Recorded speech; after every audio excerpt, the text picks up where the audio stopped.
I am Emily, 34 years old. I live with my husband Thomas, who is the same age as me, and our second-grade son Luke. My husband is a gym instructor, and I support our family while doing housework and part-time work. Until our son started elementary school, our family of 3 lived peacefully, but 2 years ago, when my mother-in-law moved near our apartment, our lives began to change little by little. My father-in-law passed away from illness when my husband was 5, and without siblings, the mother-in-law seems to be an irreplaceable person to my husband.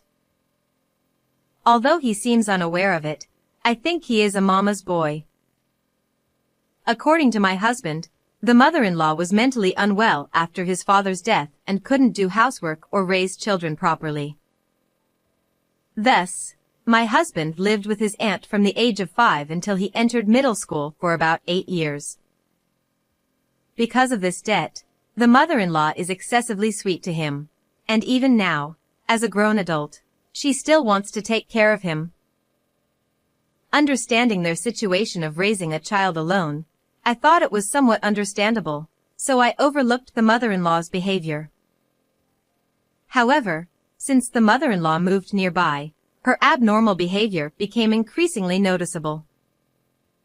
It's too late now, but I should have been more aware of the crisis in their actions. Had I done so, I might have noticed their abnormal inner world sooner. I never imagined that my husband and mother-in-law would engage in actions that go against decency. She began visiting our home almost daily, claiming to visit my husband and son. When I returned from part-time work, I would find her waiting inside using a spare key, starting to complain about dinner. She never helped, yet she would criticize the seasoning and the way food was cut. After dinner, she would stay until my husband returned, and on some nights, she stayed until just before midnight. Besides preparing dinner, I had other tasks such as driving my son to his extracurricular activities and household chores, so I was annoyed by the mother-in-law's long visits. Even when I told my husband, he would say to just let it slide, always taking her side. If that was all, it would be bearable, but the mother-in-law revealed an outrageous fact during dinner. She said she had hired a private detective to investigate my background before marrying my husband. She wanted to know if I was a suitable person to be his wife. Moreover, my husband knew about this request, and I couldn't hide my shock. She made plausible excuses, saying she wanted to know what kind of person would marry her son, but that meant she had doubted me. After learning this, I developed distrust toward both her and my husband. Around this time, my husband began visiting the mother-in-law's house more often. He had already been returning late and going out on weekends, so I had been suspicious. Thinking he might be lying about visiting his in-laws to cheat, I called their house several times, and sure enough, my husband was there. When I asked the mother-in-law, she said my husband was helping with high places and fixing broken appliances that she couldn't handle. She would say it was ridiculous to suspect my husband, and she would blame me. No matter what she said, my suspicions remained. I decided to follow my husband as usual and barged into his in-laws' house without notice. There, I witnessed an unbelievable scene, giving me the greatest shock and surprise of my life. The mother-in-law, who welcomed me at the door with suspicious behavior, immediately made me suspicious. At the entrance, there were cute pumps for young women. Ignoring the mother-in-law's stop, I entered the house. In the living room, I saw my husband sitting with a woman in her mid-20s on the sofa. Seeing this, I was certain of my husband's affair. When I asked my husband for an explanation, he acknowledged the affair without a hint of remorse. According to him, the woman was his ex-girlfriend Rose, an office worker at a major company, earning several times more than me. They had reunited a few months ago at the gym where my husband worked. The mother-in-law, who apparently favored Rose, believed my husband would marry her. It seems she suggested using the in-laws' house as a place for the affair. She, approving of the affair, also helped create my husband's alibi to keep it from me. Unbelievably despicable mother and son. My anger reached its peak. When I confronted my husband and the mother-in-law, my husband, as if defiant, said, "We're getting divorced, so it's fine, right?" The mother-in-law, smiling happily, said, "It's better for both of us." Even when I tried to argue, they wouldn't let me have a chance to retort. The mistress Rose looked down on me, smirking, watching the scene. Then my husband presented the signed divorce papers. "I'll pay alimony and compensation, so let's get divorced." I grabbed the divorce papers and tried to leave. Then, Rose, who had been silent until then, said, "Sorry, wife. He says I'm better, you know." Smugly, Rose spoke, and my husband added, "You should be grateful for what we did as a couple." The mother-in-law also said, "They are like night and day compared to you. You're useless now, haha." I restrained my urge to cry and, with a desperate voice, shouted, "I'm relieved to be free from scum like you. From now on, I won't help you in any way." The husband and mother-in-law laughed at me, saying, yeah, in a dismissive manner. Leaving their hateful laughter behind, I left the in-laws' house. Then, my husband and I divorced, and of course, I got custody. Although we moved out of my ex-husband's apartment, I rented an apartment near the school so that I wouldn't have to transfer my son. Apologizing to my son for the sudden divorce, he comforted me, saying, "I'm here for you, Mom." Seeing my son trying to act strong to hide his shock, I firmly decided that I would never forgive my ex-husband and his family for making my son suffer like this. A month later, I heard from an acquaintance that my ex-husband and Rose were getting married, and my anger rekindled at their quick remarriage without considering our son. I decided to take revenge on them. No matter what the world thinks, I will not forgive them. Now, it's time for punishment. On the day of the ex-husband and Rose's wedding, I visited the wedding venue. Checking the guests, there were, as expected, many colleagues and bosses from both ex-husbands and Rose's workplaces, including my former mother-in-law. I couldn't enter the venue as I wasn't invited. So, I found the wedding planner, pretended to be Rose's friend, and entrusted him with something. After completing my errand, I left the venue immediately. The next day, I called my ex-husband. I knew he shouldn't have answered, but I had to see if he was shocked. He answered the phone, completely dispirited, his voice lifeless. In a weak, unfamiliar voice, he said, "Emily, what do you want?" I said, "I heard yesterday was your wedding. I thought I'd congratulate you, though a day late." Trying to stifle a laugh, I said to him.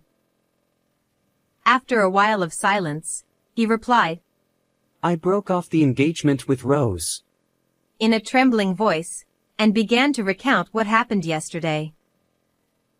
After friends and colleagues finished their performances, an unexpected video letter from Rose's friend was played. It seems Rose had heard from the planner beforehand but allowed it without suspicion. The video letter was simple, with a dark screen and subtitles of the audio. However, the content of the video shocked everyone at the venue. The video letter recorded the revelation of my ex-husband, Rose, and the mother-in-law's affair conversation, which took place when I barged into their house. The mother-in-law's role in providing the affair location and their cruel and vicious remarks were exposed in front of everyone. Naturally, my ex-husband, Rose, and the mother-in-law were fiercely criticized by the guests. My ex-husband and Rose couldn't endure the criticism and broke off their engagement immediately. He couldn't bear the cold stares from his colleagues and bosses and resigned voluntarily. Rose's parents cut ties with her, and she lost her job, moving out of the luxury apartment to the countryside. It was self-inflicted, but she faced the bitter consequences. After my ex-husband finished talking, I mercilessly said, "Well, that's karma, right? By the way, just so you know, I'm the one who asked them to play that video letter, haha." Hearing this, my ex-husband, You. Don't mess with me. he started to yell, so I got annoyed and hung up the phone. A year later, my ex-husband and his mother rented a cheap apartment and started living together. They had planned to rely on Rose's financial support to live comfortably, but with the broken engagement, that dream was completely shattered. To pay for monthly child support and alimony, my ex-husband now works both as a truck driver and at temporary jobs. He often complains about how exhausting it is, as he spends long hours away from home. His mother tried supporting him by working part-time, but with her personality, she couldn't keep any job for long. She uses her meager pension for living expenses, but it hardly makes a difference, according to my ex-husband. Since our divorce, I've become a full-time employee, and every week, my ex-husband shamelessly asks for a reduction in child support or to borrow $1,000 because he's really struggling. But since they brought this upon themselves, I never gave in to his demands. Seeing my ex-husband and his mother struggling with their tight living conditions, I felt I had already achieved sufficient revenge. However, I had no idea how truly dangerous his mother was. I never dreamed that his mother's reckless behavior would lead to a major incident. I noticed something was off with his mother's behavior on the day my son had a rare visit with my ex-husband. After the divorce, my ex-husband requested to see our son once a month, and reluctantly, I agreed. However, I did not allow visits with his mother, and this was stipulated in the mediation agreement, so I thought she understood this. After my son came back from meeting his father, I always asked him in detail about what they talked about. People might laugh at me for worrying too much about my son, but on this particular day, my son said something concerning. While he was meeting his father at a family restaurant, his grandmother kept calling his father's phone, begging to see her grandson, which my son found frightening due to her abnormal persistence. After hearing this, I immediately warned my ex-husband to keep his mother in check, but from that day on, her behavior became increasingly erratic. The worst part was that their apartment was very close to my son's route to school, so she started lying in wait for him on his way home. Sometimes she would appear in front of him, pretending it was a coincidence, and forcibly give him sweets. I got a compliance order through family court to prevent her from contacting my son, but her bizarre behavior didn't stop. As I started considering moving for my son's safety, an incident finally occurred. That day, as usual, I checked the GPS on my son's kid's phone from work to see if he had returned home. However, the phone seemed to be turned off as there was no response. Feeling suspicious, I left work early and hurriedly set out to find my son. An hour later, I found him, as expected, at my ex-husband and his mother's apartment. When I arrived at the apartment, my ex-husband, whom I had contacted in advance, came back a little later. I made him unlock the door, pushed past his startled mother, and found my son watching TV in the living room. Relieved he was safe, my relief was short-lived as I immediately confronted his mother.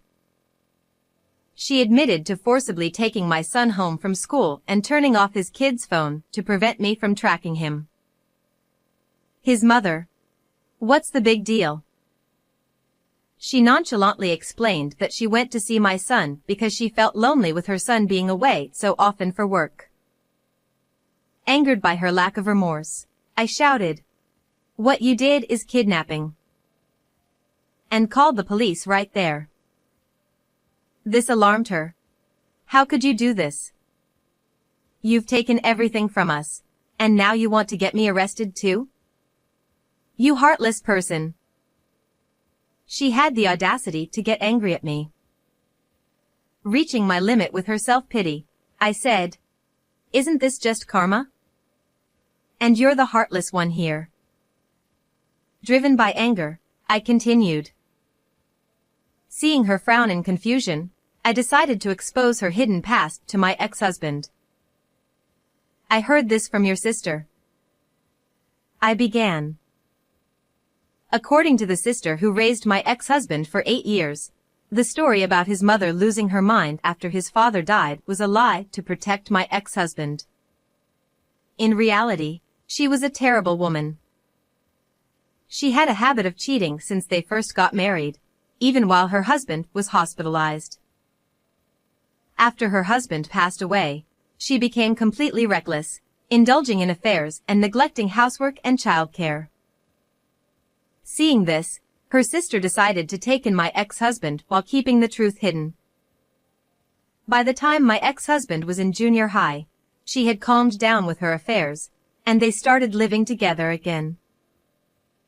Hearing the truth, my ex-husband was stunned into silence.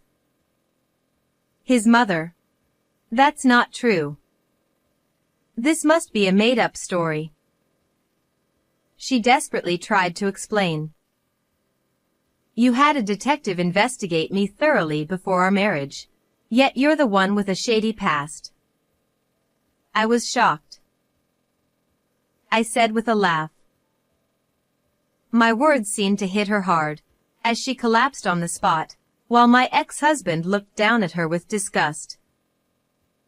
Devastated by her beloved son's attitude, she began to sob and was taken away by the arriving police officers. Afterwards, she was arrested and received a suspended sentence, but my ex-husband completely abandoned her after learning the truth. She lost her home and her beloved son. She apparently went back to her hometown, relying on relatives, but due to her past misdeeds, she now lives with a very narrow sense of shame. I decided to move after this incident.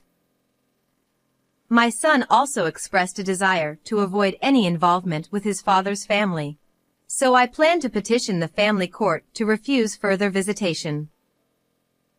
I won't be giving my ex-husband our new address or phone number.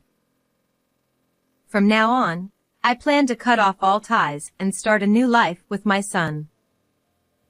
Although my ex-husband hesitated until the end, when I mentioned, should I file for an increase in child support, he finally agreed. I managed to find a new job at our new location, but I realized the need to gain some qualifications for future security. I plan to make time to study for certifications. Though my son had to change schools because of the move, I'm confident I can do well anywhere, so I'm fine. He showed a positive attitude. Following his lead, I also intend to live positively. How did you like today's story? Please don't forget to subscribe to my channel. See you in the next video.